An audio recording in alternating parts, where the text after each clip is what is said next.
Bonjour à toutes et à tous, ravi de vous retrouver. On fait notre petit tour d'horizon graphique comme tous les jours. On commence par le Bitcoin et les cryptos en général qu'on va regarder juste après.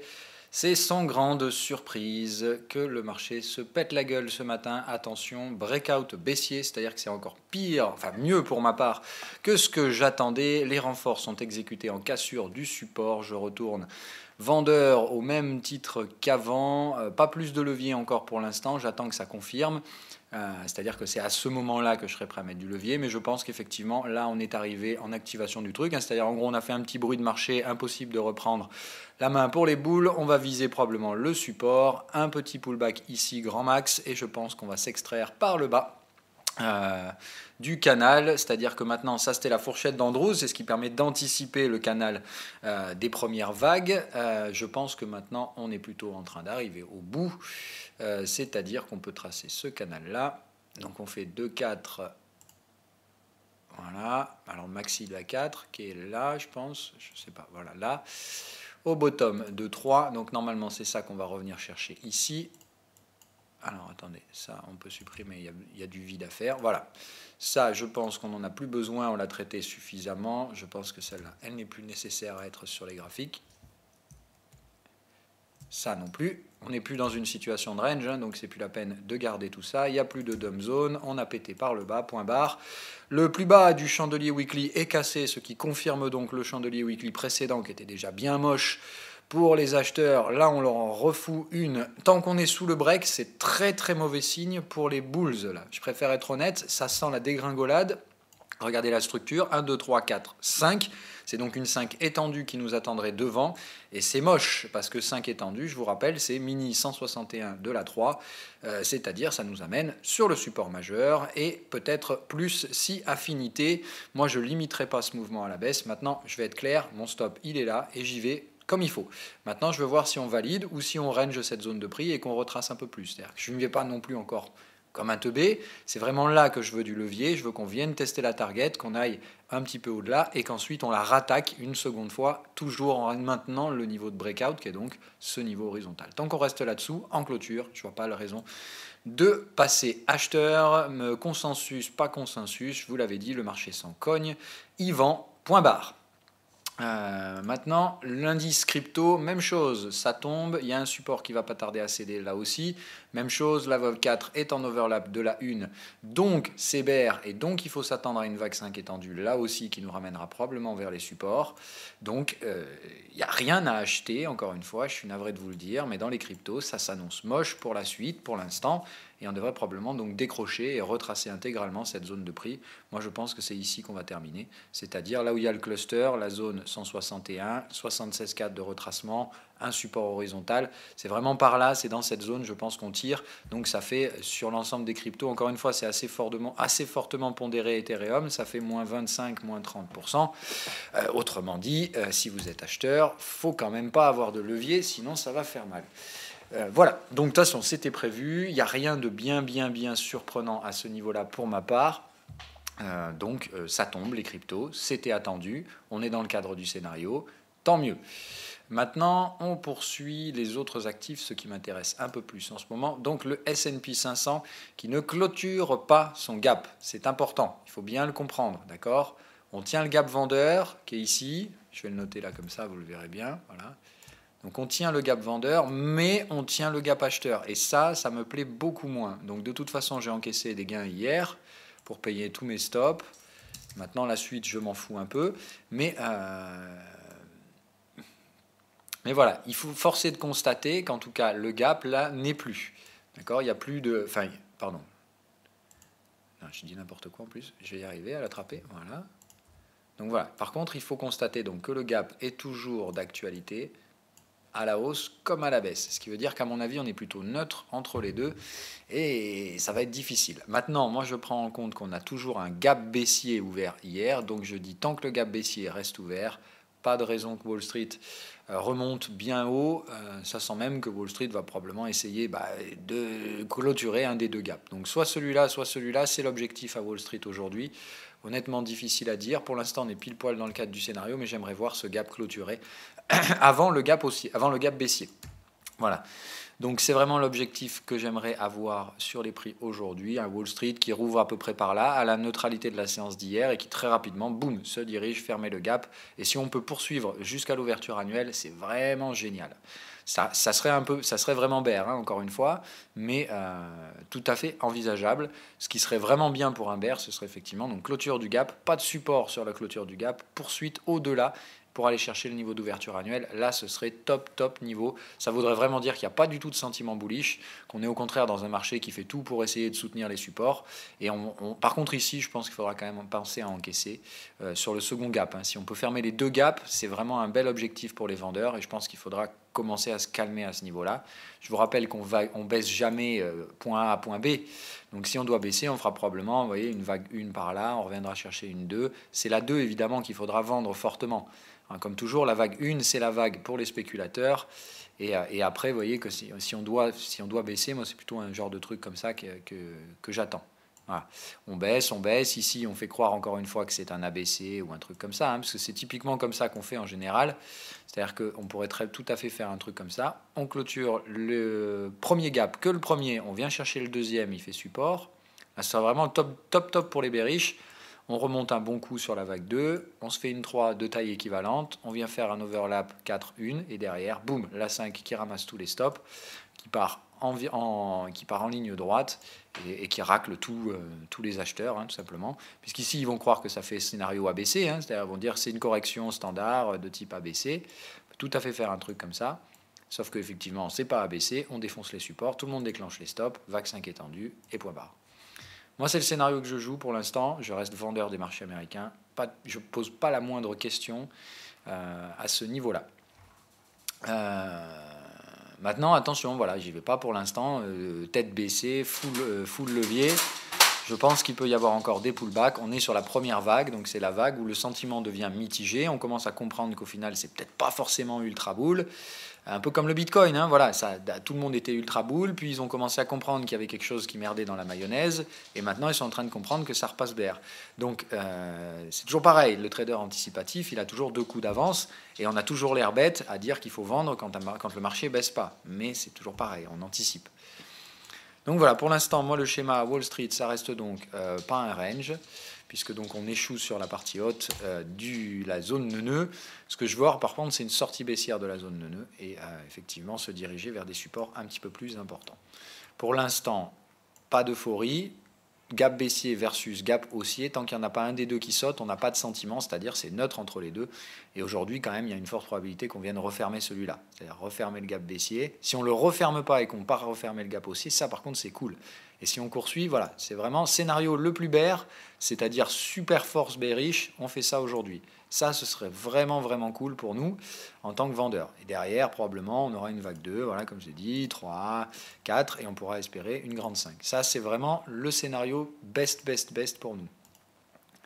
Un autre scénario qui, je pense, est envisageable, c'est au contraire, aujourd'hui, on revient fermer le gap dans un premier temps. Ensuite, on revient fermer celui-là. Ensuite, on va essayer de fermer celui-là. C'est-à-dire, vous voyez, on ferme tous les gaps. Et après, ici, je pense qu'on se rabaisse. Fermer celui-là, puis ça, vous voyez. Et on reprend le même chemin, mais d'une façon différente, où on ferme d'abord les gaps. Après, évidemment, il y a l'option bullish, c'est-à-dire on tient ce gap, on vient fermer celui-là, on poursuit au-delà, on vient s'en servir de support, et on continue à Wall Street. D'accord ? Ça, c'est l'option haussière. Même si normalement, pour moi, il me semble qu'il y a une correction qui doit se mettre en place. Hein. C'est-à-dire qu'ici, je ne vois pas comment on peut repartir haussier. Alors on pourrait, hein, voilà, encore une fois, rien n'est impossible dans le marché. Mais voilà, pour moi, je vois bien le décompte. 1, 2, 3, 4, 5 terminés. Donc on devrait avoir 1, 2, 3, au moins. Donc je dirais que même dans le meilleur des comptes haussiers, on doit quand même, à mon avis, revenir fermer au moins celui-là de gap. Dans ce cas-là, faire une consolidation à plat. Et derrière, ça repart haussier, éventuellement. Mais je pense que dans ce cas-là, il faudra poursuivre au-delà du gap. Théoriquement, regardez ce qu'on pourrait faire. Je vous le donne tout de suite. Voilà, c'est ça. Venir chercher là, légèrement au-dessus, venir chercher une correction étendue. Et derrière, soit on fait ça, c'est-à-dire un flat extended. On vient péter la première résistance, on la précasse. Ensuite, on vient casser le support, mais on referme juste le gap et derrière, c'est ultra bull. D'accord ? Option numéro 2, running flat, encore plus bull. On vient que là. Ici, tout le monde rachète et ça pousse. Voilà. Donc, à noter dans les scénarios. Hein. Mais donc de toute façon, regardez, encore une fois, l'intérêt c'est de voir où est-ce qu'il y a des clusters. Voilà, donc là, petite probabilité de retournement, la forte probabilité de trouver des ventes intéressantes par là. Encore une fois, sans que pour autant ça aille derrière à la cave, on n'en sait rien, mais ici il y aura une vente intéressante à faire. Et vous voyez qu'il y a un très gros cluster par contre sur le deuxième gap, qui là effectivement c'est une zone très technique qui sera traitée plusieurs fois, je pense, à la fois à la hausse et à la baisse. Pour la partie indicielle, on va regarder ce qu'ils nous ont fait les Chinois cette nuit. Ils referment le gap. Donc vous avez compris ce que Wall Street va plus ou moins faire cet après-midi. Donc eux, ils ont fermé le gap baissier, puis ils ferment le gap de ce matin. Donc il faut s'attendre probablement même délire à Wall Street. Donc fermer plutôt le gap baissier. C'est ce qui semble, le gap haussier, pardon, semble être plus ou moins le scénario. Donc fermer le gap baissier d'abord, le gap haussier d'abord, puis probablement finir sur le gap baissier. Donc je dirais effectivement, au vu de ce qu'ont fait les Chinois cette nuit, ça semble plutôt se profiler pour ce scénario-là. C'est-à-dire d'abord clôture du gap baissier, puis clôture du gap haussier. D'accord? Et après, merde, non, pas celui-là. Voilà. Donc ça et ça, voire ça. Et on va voir si on ferme que celui-là d'hier, que le gap d'hier, ou si on va fermer celui-là derrière. Voilà. Mais Wall Street va probablement essayer aujourd'hui de monter, hein, qu'on soit bien d'accord. Donc voilà. Probablement un truc comme ça. Pour moi, aujourd'hui, à favoriser en termes de scénario, ça vient, ça tient le gap. Voilà, pour moi, ça semble le scénario favori aujourd'hui. C'est-à-dire que moi, à Wall Street, j'ai déjà encaissé, donc j'encaisse plus rien, mais je serai prêt à revendre aujourd'hui le cours d'ouverture d'avant-hier, c'est-à-dire 2733. Enfin, entre 2733 et le cours de clôture de ce jour-là. C'est-à-dire, voilà, ça pour moi, c'est la zone à tester aujourd'hui à Wall Street. En cas de tenue du gap, évidemment, j'aimerais bien voir le gap céder. Hein. Si je vois le gap céder, même chose, je revends, mais je revendrai plus bas. Voilà. Mais je pense qu'on peut revenir visiter ça aujourd'hui. Donc ça ferait une reprise de 1% quand même à Wall Street. Hein. Tout à fait possible. Maintenant, j'aimerais qu'on ne tienne pas la clôture tout en haut. Qu'on revienne vendre et qu'on termine à la neutralité. Comme ça, le lendemain, boum, on peut attaquer à la baisse sans problème. C'est ce que j'aimerais voir. Maintenant, qu'est-ce que what else? Alors, le FTSE, c'est du grand n'importe quoi, ce machin. Donc, ça fait tout pour monter. Hein. Encore une fois, faut faire très, très attention. L'économie britannique, elle va pas bien du tout. Mais vraiment, vraiment pas bien. Là, les chiffres qui arrivent de là-bas sont vraiment mauvais. Mais encore une fois, ça paye. Donc, faites gaffe. Ça, c'est des trucs qui déclenchent des cracks. C'est-à-dire que si derrière, ça chie, c'est un crack qui se déclenchera sur toute la zone européenne. Tout simplement parce que voilà, hein, regardez, Eurostoxx 50, ça fait tout pour montrer aussi de la force acheteuse, mais on est bien entendu sous des résistances. On a bien terminé un décompte en 5 vagues haussières, je ne vois pas franchement ce qui invite à acheter ici. Les indicateurs ne sont pas encore bears, ce qui fait que pour ma part, je dis patience et pas de surexposition, mais je reste vendeur de l'Eurostoxx 50, je reste vendeur du FTSE, je vends tous les indices en fait, tout simplement. Je pense que les actions, c'est la fumisterie de ce milieu d'année. On voudrait bien nous faire croire à un été sain et tranquille. Je pense qu'on va avoir un beau sell-in may go away, mais simplement décalé dans le timing. On va d'abord faire rentrer tout un paquet d'imbéciles et ensuite on va les vendre. Donc je pense qu'à Wall Street, il faut rester bear. On va regarder les grosses capis derrière à Wall Street. Vous verrez que c'est très très très très faible comme genre de truc. Et à la moindre étincelle, ça déclenchera partout. Les taux à 10 ans, on atteint un premier objectif hier. Je pense qu'on consolide un peu, mais qu'il va falloir réduire la voilure, d'accord? Je pense qu'on est en vague 4 de la 3, donc la 3 qui devrait se terminer normalement là. Donc moi, je vous le rappelle, j'encaisse des bénéfices un petit peu ici, mais je garderai évidemment des taux au cas où, si les actions montent, les taux vont exploser. Voilà. Je vais donner 2 scénarios, encore une fois. Moi, je suis prêt à me prendre une bulle dans la gueule et je vais me faire démonter sur toutes les capis US, même si pour le coup maintenant, Nvidia c'est break-even, enfin c'est break-even, c'est stop payé, Apple pas encore, Tesla bon carrément stop payé, donc j'ai plus de risque de perte sur celle-là, Facebook c'est pas encore le cas, Boeing pas non plus, mais je risque déjà plus grand chose, voilà, je vais pouvoir abaisser les stops probablement entre aujourd'hui et demain, enfin, d'ici la fin de semaine je devrais normalement plus risquer grand chose sur la partie action US. Ce qui fait que si je me fais stopper sur l'actionnariat parce qu'on part dans une bulle, tant pis. Voilà, ce sera un gros manque à gagner. Je me ferai stopper sur tous les indices. Probablement quand même des pertes à faire, hein, parce que j'ai quand même un portefeuille très orienté sur le risque. Mais voilà, il faut être certain que si ça se fait, ça ne peut se faire qu'au prix de 2 éléments. Soit un effondrement du dollar. Pour ma part, c'est pas possible. Donc, ça me semble plus possible maintenant. Le dollar est même extrêmement fort en ce moment. Donc, je vois pas ce levier-là être utilisé par Wall Street. Il reste qu'un seul levier, les taux. C'est-à-dire que si Wall Street part en bulle, les taux exploseront au-delà des 3,5 et on ira peut-être 4%. Je ne sais pas, après il n'y a pas de limite, encore une fois. Mais on va sur une inversion de la courbe de taux, c'est clair, clair et net si Wall Street part en bulle. Donc voilà, moi de toute façon mon portefeuille il est orienté risque et je me couvre sur les taux là où j'ai du levier. Il est clair et je vous l'ai toujours dit, j'ai du levier sur les taux, ce qui fait que pour l'instant la hausse des taux ça me va très très très très bien. C'est là où je gagne du pognon en ce moment, ça et la UDNZD. Voilà. Et les actions, ça reste encore un portefeuille spéculatif, c'est-à-dire un levier modéré qui me fera chier s'il déclenche à la vente, enfin s'il déclenche en perte, mais j'aimerais bien évidemment voir les capis chuter, et si ça chute, renfort, et voilà, vous avez compris le principe. Bref, JPN, je reste vendeur également. Enfin voilà, moi de toute façon, je vends tous les indices maintenant. Hein. C'est pas compliqué. Je pense que la blague a assez duré. Mais on attend le déclencheur. Hein. Donc attention, dites-vous que c'est des points de départ vague 3 sur des corrections. C'est-à-dire qu'on a eu la première vague correctrice au début de l'année. On va avoir la réplique. Donc toujours, la première vague, c'est toujours les spéculateurs qui la chopent. La deuxième vague, tout le monde suit. Parce que c'est évident, parce qu'on peut gérer son risque, parce que voilà. Donc les suiveurs de tendance, ils rentrent dans la deuxième vague de baisse. Et c'est pour ça que très probablement, si ça chute, là, il faudra vous attendre à des gaps baissiers, des décrochages rapides, et il n'y aura pas de pullback. Voilà. Ou très peu de pullback. Là, à mon avis, dès qu'on part, on part tête baissée. Et là, par exemple, JPN, les premiers supports sont là et ils casseront, je pense, dans la foulée. C'est-à-dire qu'à mon avis, JPN, si ça tombe, c'est en 2 jours, on est là, quoi. Voilà. Même chose sur le Hang Seng, hein, ce truc-là, c'est une poudrière hallucinante. Voilà, là, en quelques jours, on peut se retrouver sur le support, le démonter, et on peut très bien se retrouver là dans un mois. Hein. Voilà. Ça ne me surprendrait absolument pas. What else, SPX, même chose. Voilà, on est vraiment sur la corde raide. On joue à l'équilibriste sans vraiment avoir de filet de sécurité. Donc on sait très bien que si ça tombe, la chute, elle fera mal. Et tout le monde s'engouffrera dedans. Hein. Il faut bien être conscient que le prix de la couverture explose, les actions sont un peu vendues. Maintenant, encore une fois, ce ne sera pas forcément nécessairement une fin du monde.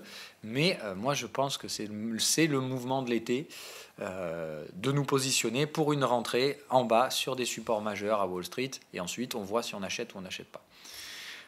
L'US Oil, on va en parler quand même. Donc voilà, hein, ça ne baisse pas. C'est-à-dire qu'il faut être conscient que tout ce qu'ils n'arrêtent pas de nous sortir côté Fed et compagnie, c'est que ce sont des éléments transitoires et compagnie, que l'inflation n'est pas en danger. Voilà. Bon, la réalité, c'est que le pétrole, ça baisse pas et que on se dirige maintenant plus vers les 78 que vers les 60 et que au bout d'un moment, il va falloir arrêter de nous prendre pour des cons avec les chiffres d'inflation à 0,1%. C'est pas possible d'avoir 0,1% d'inflation quand vous avez un pétrole qui prend 8%.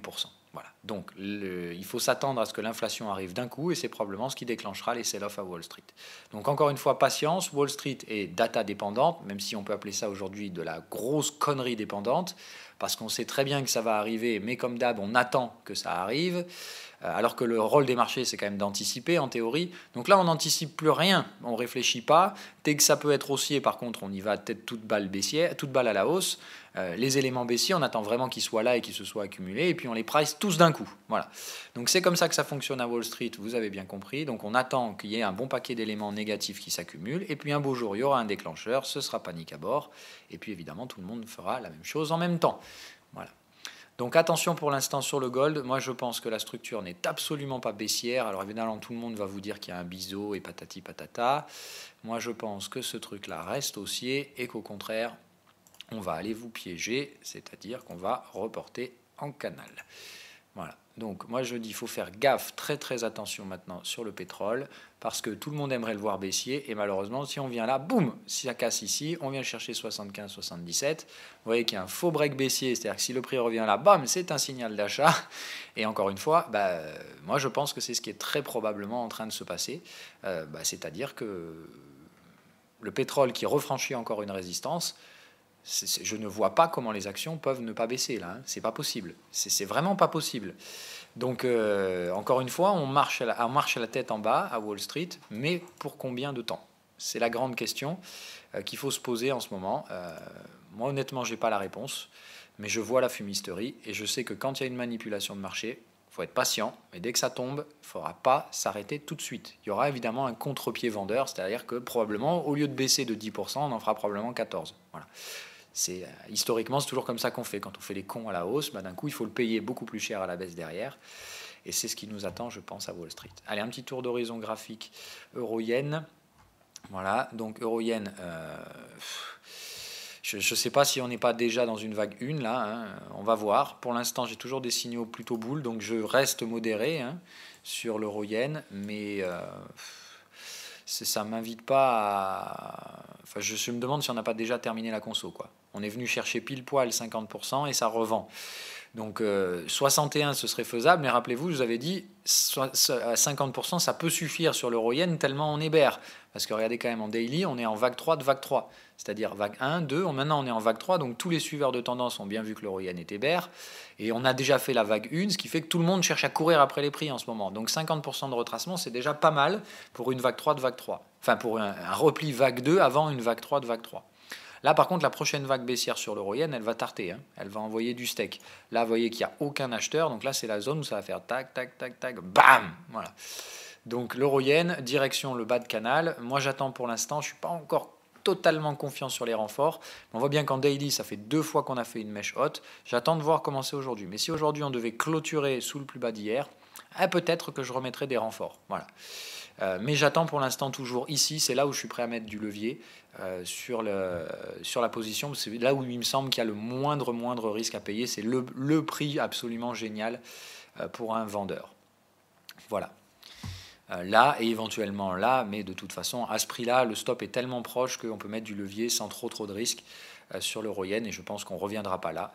Ça me semble vraiment impossible.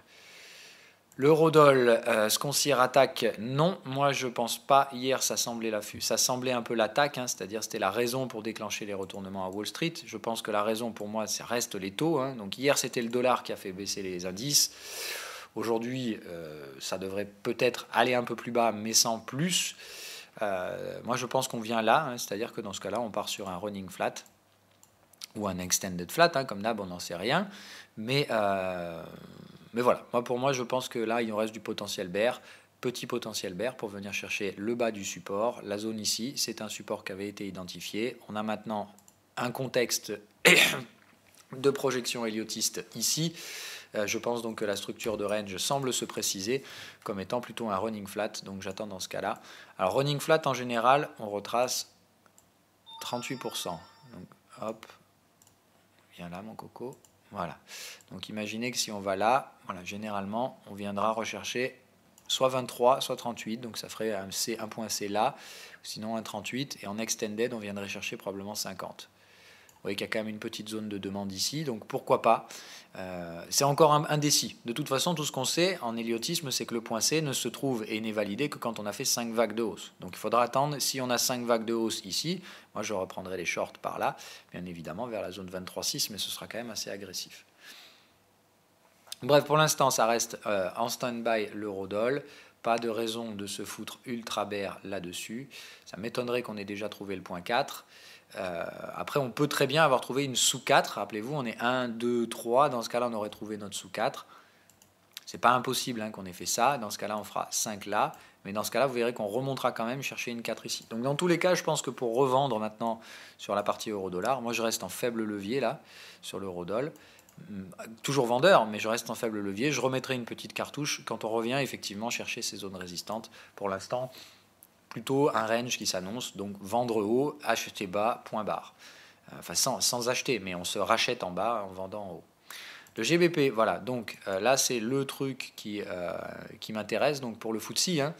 Donc là on a bien un beau pétage de trendline, un TP, donc j'aurais tendance à penser qu'ici on est en train de faire ça, c'est-à-dire en schéma héliotiste, je verrais bien donc ici une vague 1, une vague 2 en triangle, d'accord, 1, 2, 3, 4, 5, hop, on repart haussier. Je verrais bien une 3 qui s'est terminée ici. Je vois bien qu'on est en train d'essayer de faire une 4. Et je me dis, il nous resterait une 5 à faire. Voilà. Donc la 4, elle est encore beaucoup trop courte, hein, d'accord. Donc je m'attends quand même à ce qu'on aille un peu plus bas, mais je pense qu'on va le faire dans une forme ABC, c'est-à-dire A, B, C, et après, voilà, par exemple, un truc comme ça. Et par contre, derrière, la livre reste quand même haussière, on a des retracements à faire beaucoup plus haut. Moi, je vous l'ai toujours dit, la livre, c'est plutôt vers la zone 1,49, 1,50 qu'il faudra se mettre à la revendre. Voilà, par là, 1,47. Rappelez-vous, à l'époque, c'était le prix que je vous avais déjà donné quand je cherchais à vendre. Je pense qu'à terme, on reviendra chercher cette zone. Parce qu'ici, c'est là où il y a eu un gros cluster, où ça a tenté la hausse, puis ça a été carnage. Moi, il me semble que c'est là que se trouve la grosse résistance, qui est donc l'objectif final. Voilà, en tout cas, par là, on va le faire encore une fois de façon plus précise avec les fixed range.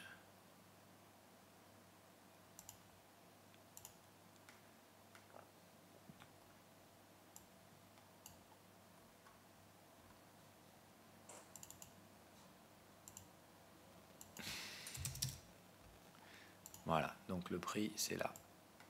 Hop. Donc on a là, là et là. Donc grosse résistance à traiter à partir de ce truc-là. Tiens, d'ailleurs, on va aussi nettoyer ce qu'on a foutu hier.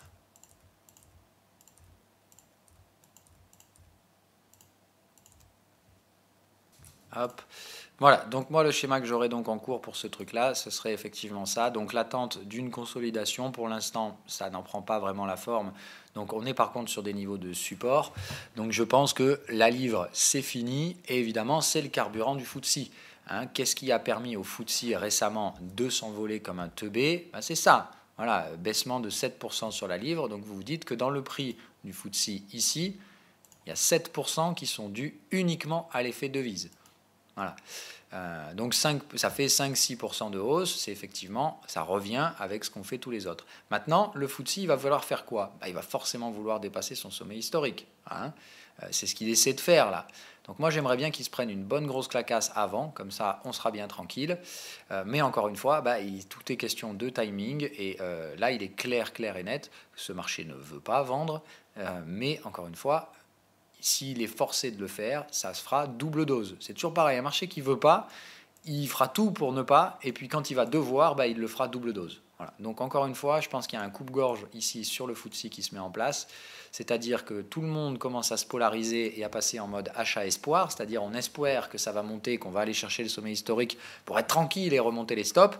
Malheureusement, je pense que si ça doit tomber avant le sommet historique, ça va faire très mal, parce que tout le monde va devoir faire la même chose en même temps, c'est-à-dire en panique, déclencher des stops pour alléger les leviers.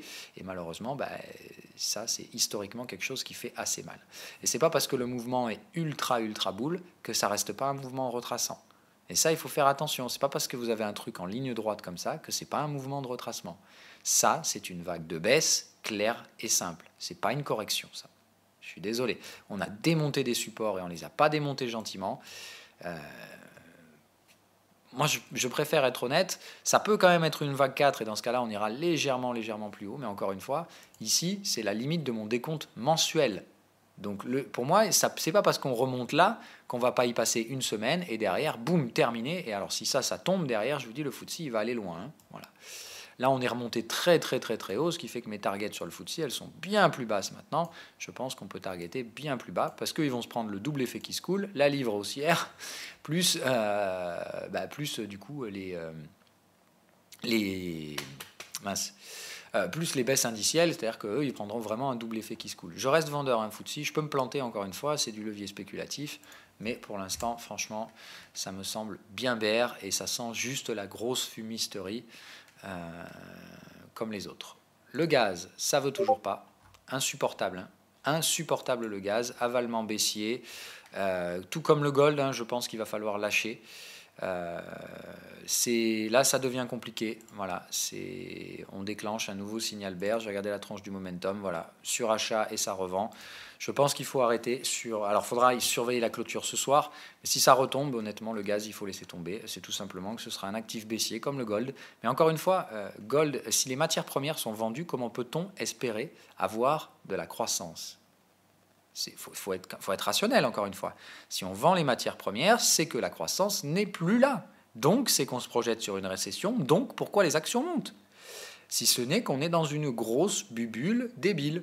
Donc voilà, il faut faire attention à Wall Street, mais ce qui s'annonce pour moi, c'est vraiment pas bon signe.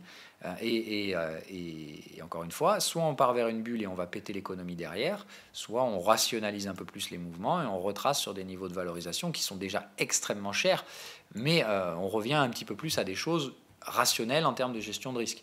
Là, on est vraiment sur un positionnement du risque qui est complètement faussé et ça devient dangereux. Hein. Voilà, ça devient vraiment dangereux, je pense, pour la stabilité financière. Et encore une fois, les banques centrales pensent que tout ira bien, qu'elles gèrent tout, elles ne gèrent que dalle. Hein. Voilà. Si on part dans une bulle, derrière, j'imagine bien la tronche des banquiers centraux quand ils vont se retrouver avec des baisses de capi de 50% en quelques semaines. Hein. Voilà. Bref, parenthèse refermée, on a fini pour aujourd'hui. Je vous souhaite une agréable journée. On se retrouve demain.